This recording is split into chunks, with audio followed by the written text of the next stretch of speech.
لقب کیا تھا، یعنی کنیت کیا تھی؟ آپ کا لقب ابو القاسم تھا. آپ کا لقب کیا تھا؟ ابو القاسم تھا. آپ کے والد کا نام کیا تھا؟ عبداللہ تھا.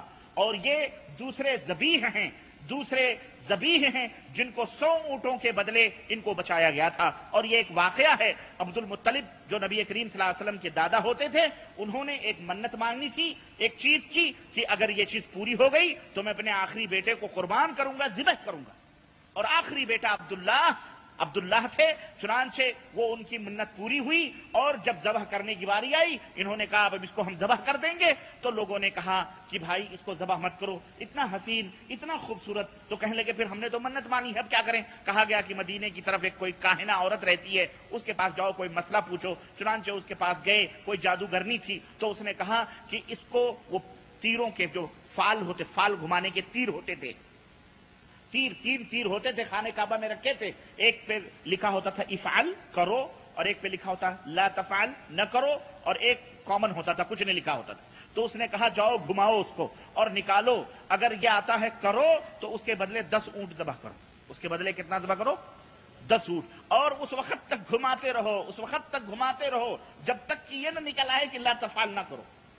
چنانچہ وہ آئے تو انہوں نے گھمانا شروع کیا، نکالا تو کہا قربانی کرو، افعال کرو. تو پھر 10 اونٹ عبد المطلب نے بڑھائے، پھر کہا پھر گھماؤ، پھر گھمایا گیا، پھر نکلا افعال کرو، پھر 10 اونٹ بڑھایا گیا، کتنے ہو گئے؟ 20. پھر گھمایا گیا 30. یعنی افعال نکلتا رہا. جب 100 عدد اونٹ کی پوری ہو گئی تب نکلا لا تفعل نہ کرو. تو 100 اونٹوں کو ذبح کیا گیا نذرانے میں، تب عبداللہ کی جان بچی. تو ان کو ذبیح ثانی بھی کہا جاتا ہے. المہم ان کا نام عبداللہ تھا. کن کا؟ نبی کریم صلی اللہ علیہ وسلم کے والد کا. اور نبی کریم صلی اللہ علیہ وسلم کی ماں کا کیا نام تھا؟ آمینہ. اور نبی صلی اللہ علیہ وسلم کے دادا کا کیا نام تھا؟ عبد المطلب. اور پردادا کا نام کیا تھا؟ ہاشم. اور یہ ہاشم جو تھے یہ قریش میں سے تھے، اور قریش یہ عرب میں سے تھے. اور عرب کن کو کہا جاتا ہے؟ عرب ان کو کہا جاتا ہے جو ذریت اسماعیل ابن ابراہیم علیہم الصلاۃ والسلام سے تعلق رکھتے ہیں، ان کو عرب کہا جاتا ہے. چنانچہ آپ کا مکمل نسب نامہ کم از کم اتنا تو یاد رہے، محمد بن عبداللہ بن عبد المطلب بن ہاشم.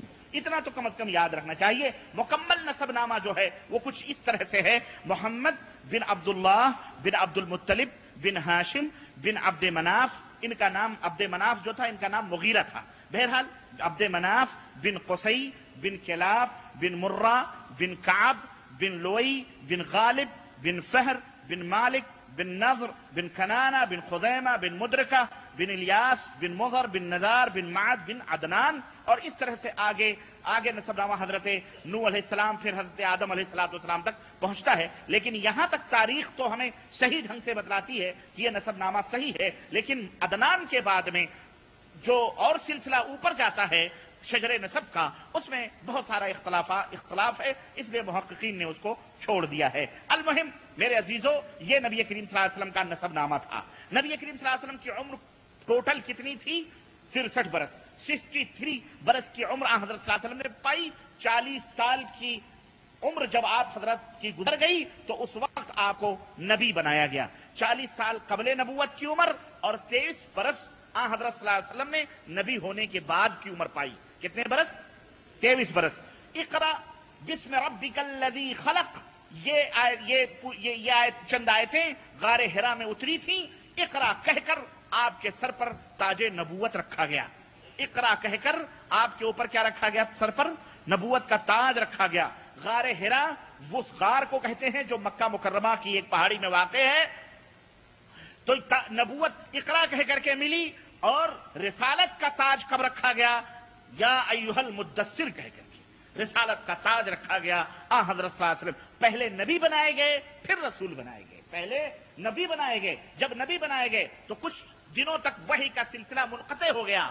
بعد میں پھر دوبارہ وحی کئی دنوں کے بعد 50-60 کے دنوں کے بعد مختلف روایات ہیں نازل ہوئی. تو اس وقت جو وحی نازل ہوئی وہ یا ایھا المدثر قم فانذر، یہ آیت کریمہ، یہ وربک فکبر، یہ چند آیتیں نازل ہوئیں. تو یہ اس کی تشریح میں بھی بتاتا ہوں. یہ آیتیں نازل ہوئی، یہ آیات نازل کر کے اللہ تبارک تعالیٰ نے رسالت بھی حضرت صلی اللہ علیہ وسلم کو سونپی۔ آپ کا پیدائشی وطن کہاں ہے؟ مکہ مکرمہ ہے۔ رہائشی وطن جہاں آپ نے مستقل سکونت اختیار فرمائی وہ کہاں ہے؟ ہجرت طیبہ کے بعد ہجرت کر کے جہاں آپ گئے اس کا نام مدینہ ہے۔ اس کا نام کیا ہے؟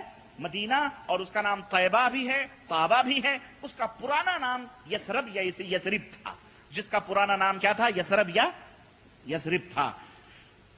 اچھا، یہ آپ کا ہجرت کے بعد کا شہر تھا۔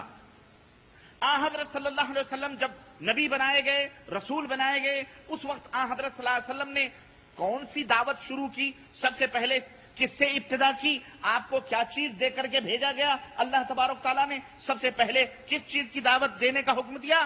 نمبر 1، سب سے پہلی دعوت یہ تھی کہ آپ اللہ کے ساتھ شرک کرنے سے لوگوں کو روکیں، اللہ کے ساتھ شرک باللہ سے ڈرائیں اور اللہ کے عذاب سے لوگوں کو ڈرائیں، توحید کو سینوں سے لگانے کا آپ حکم دیں۔ چنانچہ اللہ تبارک تعالیٰ نے فرمایا یا ایھا المدثر، اے کملی اوڑھنے والے یا اے چادر اوڑھنے والے، قم فانذر، کھڑے ہو جائیے اور ڈرائیے لوگوں سے۔ کس چیز سے ڈرائیے؟ کہ شرک کرو گے اللہ کے عذاب میں ملوث ہوگے، اس بات سے ڈرائیے۔ وَرَبَّكَ فَكَبِّرْ، اور اے نبی اپنے رب کی عظمتوں کو، اپنے رب کی تکبیر اور اس کی بڑائی بیان کیجیے۔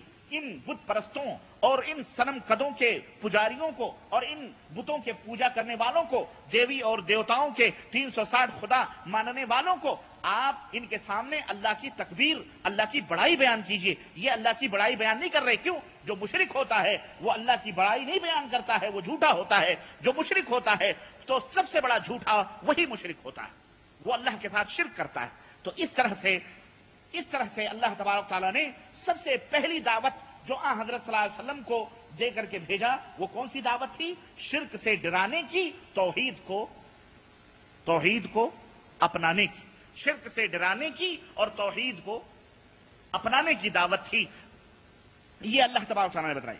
آپ صلی اللہ علیہ وسلم 10 برس تک مکے کے اندر توحید کی دعوت دیتے رہے۔ ایک وقت آیا ابو طالب جو ایک صادق اور حبیب چچا تھے، ان کی بھی وفات ہو گئی۔ وہ مہربان بیوی جو گھر میں شکر و اطمینان کے کلمات کہتی تھی وہ بھی دنیا سے رخصت ہو گئی، خدیجہ رضی اللہ تعالی عنہا جب چلی گئی اس وقت مکے والوں کی سازشیں اور بڑھیں تو عرش والے نے کہا تجھے مکے کے لوگ تیری زندگی تنگ کر رہے ہیں، اے نبی ہم تجھے عرش کی پہنائیوں سے ہمکنار کرتے ہیں، آسمان کی بلندیاں عطا فرماتے ہیں۔ اللہ اکبر۔